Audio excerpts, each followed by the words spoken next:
Hello, good morning everyone. Welcome back to my channel and welcome to a new study vlog. So basically আজকের দিনটা শুরু হয়েছে একটু লেটে, কারণ আমি আগের দিন অনেক সকাল সকাল উঠেছিলাম, দিয়ে সারাদিন পড়াশোনা করেছি, আবার লেটে ঘুমিয়েছিলাম। তো সেই জন্য আজকে একটু লেট হয়েছে উঠতে। তো দেরি করে উঠেই ঘরটা অনেক এলোমেলো ছিল, তো ফার্স্টে আমি ঘরটা গোছাতে শুরু করেছি। তো ভাবলাম চলো আজকে একটা ব্লগ শ্যুট করি। চলো, এখন বাজে ঘড়িতে সকাল 6টা। 7টার মধ্যে আশা করছি আমার সব কাজ কমপ্লিট হয়ে যাবে। কাজ তেমন কিছু নেই, ঘরটা গোছাবো, তারপর ঝাড় দিয়ে ঘরটা মুছে নেব। তো চলো আস্তে আস্তে সব কাজ কমপ্লিট করি, তারপর পড়তে বসবো। আর আজকে আমাকে একবার কলেজে যেতে হবে, তো সেটাও তোমাদের সাথে শেয়ার করব। তো চলো শেষ পর্যন্ত ব্লগটা দেখতে থাকো, আশা করছি তোমাদের জন্য অনেক হেল্পফুল হবে।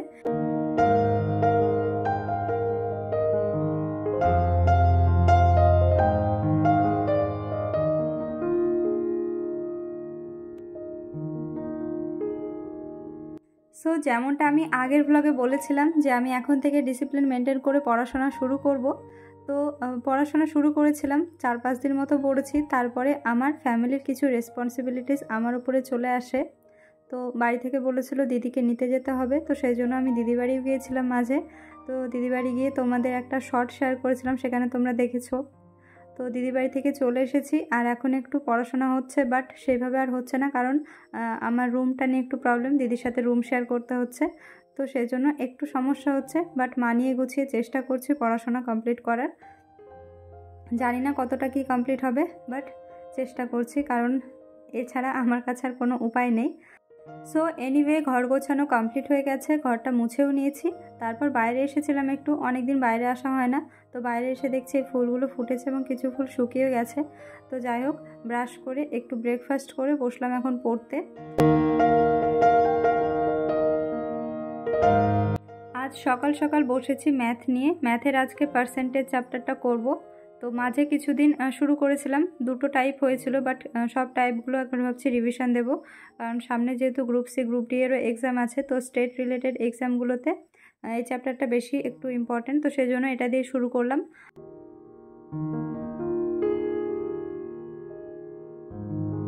সকাল সকাল একটা বোকামির কাজ করে ফেলেছি। চা করেছিলাম সকালবেলায়, বাট চা করে রান্নাঘরে রেখে এসেছিলাম, চাটা খেতে আর মনে নেই। তো মা অনেকক্ষণ পরে দেখছে আমার চা ওইভাবে পড়ে আছে, তো মা আবার দিয়ে গেল। তো এই রকম কাজ আমি মাঝে মাঝে করে থাকি, এটা নতুন কিছু না আমার মায়ের কাছে।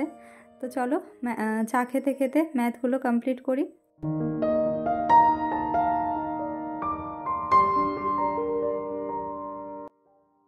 আমার সাথে কেন হয় জানি না, তবে যতবারই আমি টাইট শিডিউল বানাই, সেটা ব্লগ পোস্ট করার ক্ষেত্রে হোক আর নিজের পড়াশোনার ক্ষেত্রে হোক, দুটোতে প্রবলেম এসেই যায়। তো এবারও আমার একটু প্রবলেমই হচ্ছে দুটো কন্টিনিউ করতে। তো যে কোনো একটাকে বেছে নিতে হবে, তো সেই জন্য আমি ভাবছি পড়াশোনাটাই ঠিকঠাকভাবে করব। আর ব্লগ যেমন আসছিলো তেমনই আসবে, বাট হয়তো কোনো সপ্তাহে মিস যেতে পারে, বাট চেষ্টা করব শর্টসগুলো শেয়ার করার। কারণ তোমরা অনেকেই আমাকে মেল করো যে ব্লগ কেন আসছে না। তোমাদের অনেকের মধ্যে কিছুজন তো এমনও আছে বারবার আমাকে রিকোয়েস্ট করো যে দিদি কোনোদিন ব্লগ পোস্ট করা বন্ধ করো না। তো সেটা আমি ভাবছি, মানে তোমাদের রিকোয়েস্টটা রাখার চেষ্টা করব, ব্লগ বন্ধ করব না, বাট প্রমিসও করব না যে ঠিকঠাক টাইমে আসবে কি না। কোনো সপ্তাহে হয়তো মিস যেতে পারে। আর আমার মনে হয় এবং আমি বিশ্বাসও করি, যারা আমার পাশে ছিল প্রথম থেকে তারা অবশ্যই আমার পাশে থাকবে, কারণ আমি অনেক দিন পরে ব্লগ শেয়ার করলেও তোমরা আমাকে অনেক ভালোবাসা দাও, তার জন্য তোমাদের কাছে সত্যি আমি কৃতজ্ঞ। তো চলো, আজকে কলেজ যেতে হবে। আমি কলেজে একবার ফোন করে নিলাম, তো ওনারা বললো এখনই যেতে। তো সেই জন্য ঝটপট স্নান করে নিলাম এবং রেডিও হয়ে গেছি। তো আমার আগের সব ড্রেসগুলো সব টাইট হয়ে গেছে, মানে আমি একটু মোটা হয়ে গেছি। তো সেই জন্য আজকে বললাম দিদির ড্রেস, এরকম ড্রেস আমি আগে কোনোদিনও পরিনি। তো কেমন লাগছে আমাকে অবশ্যই জানিও। সো চলো, আর কোথাও যেতে হলে আমি এত বেশি আয়নার সামনে দাঁড়িয়ে দাঁড়িয়ে নিজেকে দেখি যে আমি সত্যি সত্যি লেট হয়ে যাই। তো চলো এবার আর দেরি করা যাবে না, ঝটপট আমাকে বেরোতে হবে, কারণ আমার আবার এই টাইমে টোটো পাওয়া যায় না আমাদের বাড়ির সামনে থেকে। তো সেজন্য একটু ওয়েট করতে হবে, প্রায় 10-15 মিনিট মতো।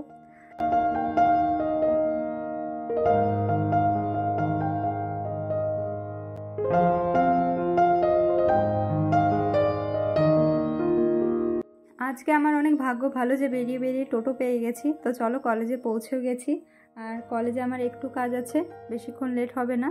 বাট পঞ্চায়েতে একটু কাজ আছে, তো সেখানেই যাব। চলো কলেজের কাজটা কমপ্লিট করে তারপর যাব ওখানে। আর আজকে কলেজে এসে এত সুন্দর লাগছিল পরিবেশটা, কারণ বৃষ্টি হয়েছে আর বর্ষাকালে গাছগুলো পুরো সবুজ হয়ে গেছে। তো এরকম সবুজ পরিবেশ কার না দেখতে ভালো লাগে। আর আমাদের কলেজটা এমনিতেও অনেকটাই সুন্দর, তো সেই জন্য এখানে আসলে বেশ ভালোই লাগে। 2000 years later. কলেজ থেকে এসে ঘুমিয়ে পড়েছিলাম, তো ঘুম থেকে উঠে দেখি স্টুডেন্টরা চলে এসেছে পড়তে। তো এখন আমি বসলাম ওদের পড়াতে, মানে আজকের দিনটা আমার পুরোটাই গেল। যদিও আমার স্টুডেন্টরা অনেক সাপোর্টিভ, আমি যদি পড়তে বসি তাহলে ওরা আমাকে একেবারে ডিস্টার্ব করে না, নিজের মতো পড়াশোনা করে। বাট আমারও তো কিছু দায়িত্ব থাকে, তো সেগুলো একটু পালন করতেই হয়। আর ওদের পড়াতে পড়াতে খুব বেশি হলে আমি রিজনিংটা করতে পারি এবং কিছু রিভিশনও করা যায়। তো চলো পড়িয়ে উঠে আমি স্টুডেন্টকে কিছুটা এগিয়ে দিতে গিয়েছিলাম, আর আমারও একটু সাইবার ক্যাফেতে কাজ ছিল, তো সেখান থেকে কাজটা কমপ্লিট করে বাড়ি আসলাম। বাড়ি এসে বসেছি এখন রিজনিং করতে। তো চলো রিজনিং করতে করতে আমি আবারও 1 কাপ চা খেয়ে নিলাম। তো আমাকে অনেকেই তোমরা বলো যে চা খাওয়া ভালো না, বাট আমি চেষ্টা করছি আস্তে আস্তে চাটা ছেড়ে দেওয়ার, বাট কিছুতেই ছাড়তে পারি না। রোজ আমি সন্ধ্যার সময় আধা ঘন্টা করে রিজনিং প্র্যাকটিস করি, বাট আজকে একটু বেশি হয়ে গেছে। আর সেটা আমি বুঝতে পারলাম আমার ফোনটা যেহেতু স্ট্যান্ডে সেট করা ছিল, তো সেখানে আমি দেখতে পেলাম 1 ঘন্টা মতো শ্যুট হয়েছে। তো পুরোটাই কেটে কেটে তোমাদের সাথে আমি ভিডিওটা শেয়ার করি। আর অনেকে আমাকে এটাও জিজ্ঞেস করো যে ক্যামেরার সামনে কিভাবে পড়াশোনা করি। তো এটার ক্ষেত্রে আমার খুব একটা বেশি প্রবলেম হয় না, কারণ ফোনটা যেহেতু আমাদের ডিস্ট্রাকশন, তো ফোনটা দূরে থাকে মানে আমাদের অনেকটাই সমস্যা মিটে গেল। তো যাই হোক রিজনিং কমপ্লিট করে আমি একটু শুরু করেছিলাম পলিটিটা নিয়ে বসেছিলাম। তো পলিটির পার্টগুলো পড়ছিলাম, কোন পার্টে কত নম্বর ধারা পর্যন্ত আছে সেগুলো একবার দেখে নিলাম, এবং আর্টিকেলগুলো আজকে একবার পড়ে নেব পুরোটা, কারণ আজকে আমার হাতে বেশ অনেকটাই সময় আছে। আর আজ মনে হচ্ছে আমার ঘুমটাও খুব একটা তাড়াতাড়ি আসবে না, তো সেই জন্য ভাবছি একটু লেট করে ঘুমোবো আর পড়াশোনাটাও ঠিকঠাকভাবে করবো, যেহেতু সারাদিন একেবারে পড়াশোনা হয়নি। তো চলো মোটামুটি সব কমপ্লিট হয়েছে, আর এখন ধারাগুলো একবার পড়ে নিচ্ছি।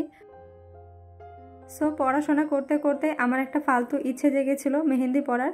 তো মেহেন্দিটা পড়তে তো বেশ ভালোই লাগছিল, বাট পড়ার পরে মনে হলো অনেকটা টাইম ওয়েস্ট হয়ে গেছে।